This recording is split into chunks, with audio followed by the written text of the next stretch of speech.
What's shaking, guys? It's Feldy bringing you another MTG Obsession video, and yes, I'm driving in the snow, which is always lovely and probably really dangerous, and I shouldn't be doing this, but I'm on my way to meet my friend and co-worker Rachel and her boyfriend, and we've never actually met in person, but we've talked on Zoom all the time, and she's a huge Magic fan, and I'm surprising her with a Japanese Strixhaven box, and we're just gonna crack it at IHOP, so enjoy this video.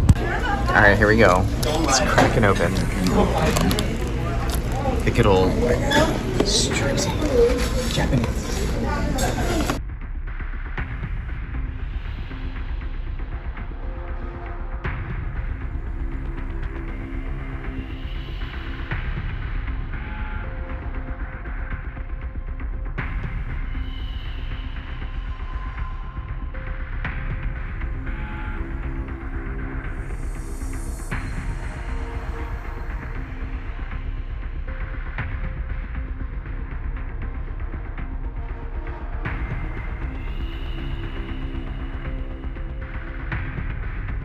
There you guys have it. It was the Japanese Strixhaven opening. It was a blast to actually hang out with Rachel and her boyfriend.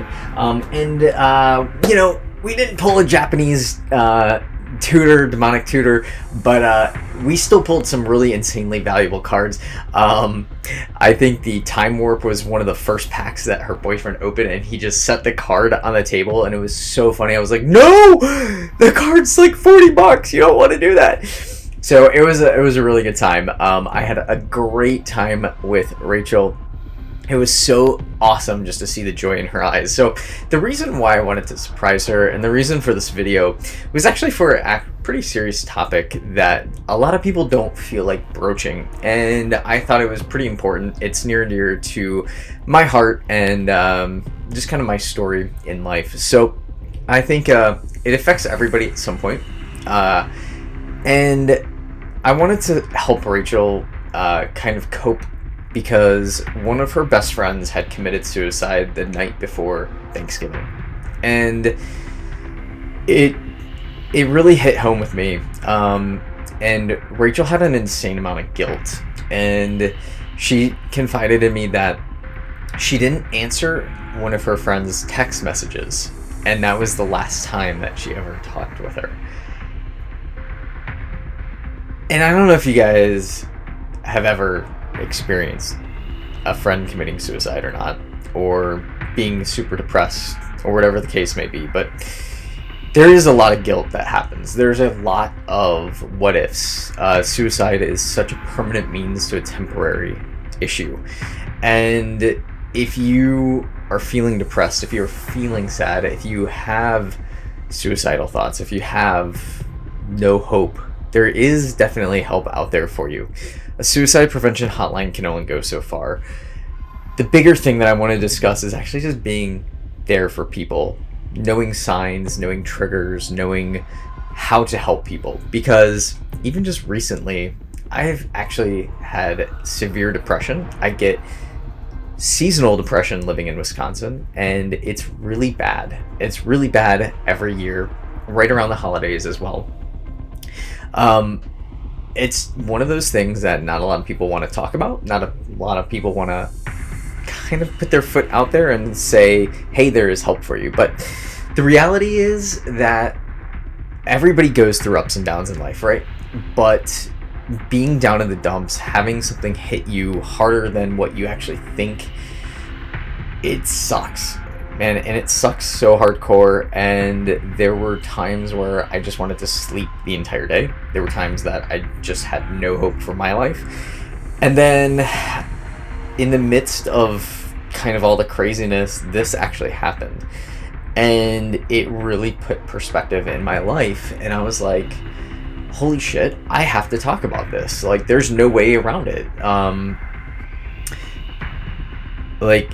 I was really down in the dumps, and I really didn't have a lot to live for a long time. And yes, I have a great family, but in my brain, the way it was functioning, the chemicals, it's all just very, very difficult to wrap your head around. And so once Rachel came out and told me this story, I just felt the urge to make her day and make everybody else's life a little bit better around us. People at IHOP were totally laughing because they were like, what the hell is going on? Are these dorks? What's going on? But we enjoy the game, and you got to enjoy your life, and you can't put what people think about you in the forefront of everything. What you need to do is try to give back. And as you guys saw with our giving campaign, I literally had all those collector boxes for myself. I was going to crack into them. I was going to open them up on the channel. And I decided, fuck it. At that point, I really needed to do something for others, because giving back is my way of coping and giving that blessing back to people. So honestly, I think what really happens is every person's different. You have to know signs for your friends. You have to talk to them. You have to be there for them. They're not going to come out and tell you that they're depressed. They're not going to come out and say they're lonely. You can't just ask, how are you doing? Of course, I'm going to tell you I'm doing great. But you really have to dig into somebody's psyche. You really have to understand where they're coming from.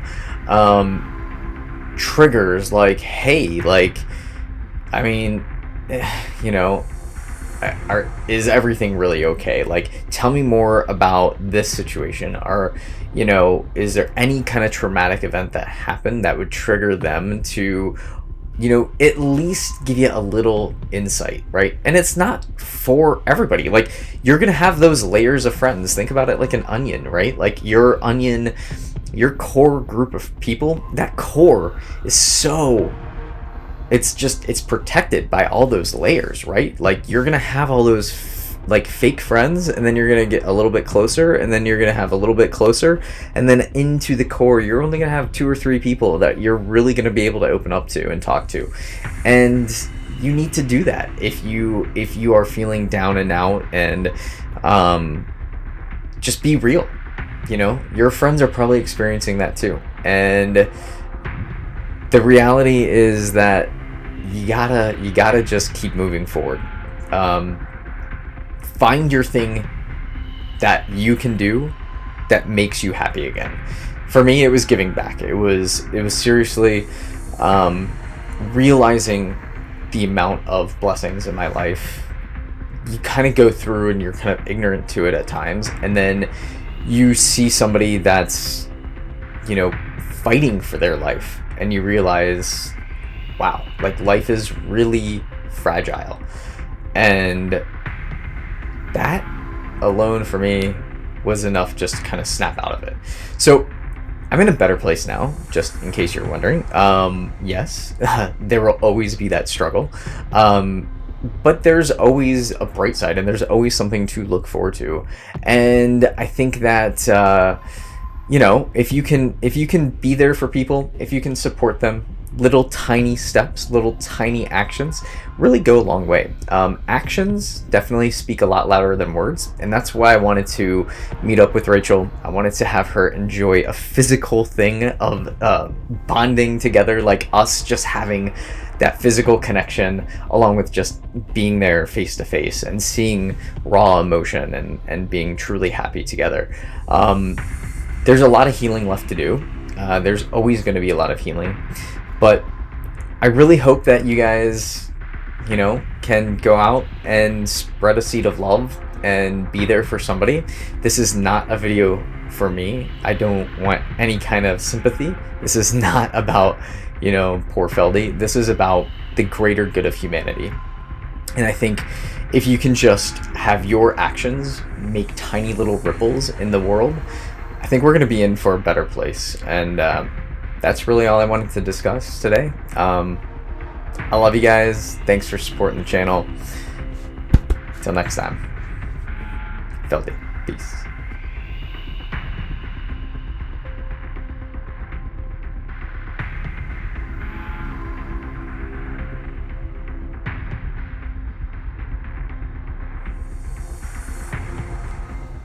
Thank you for coming to our show, and good night.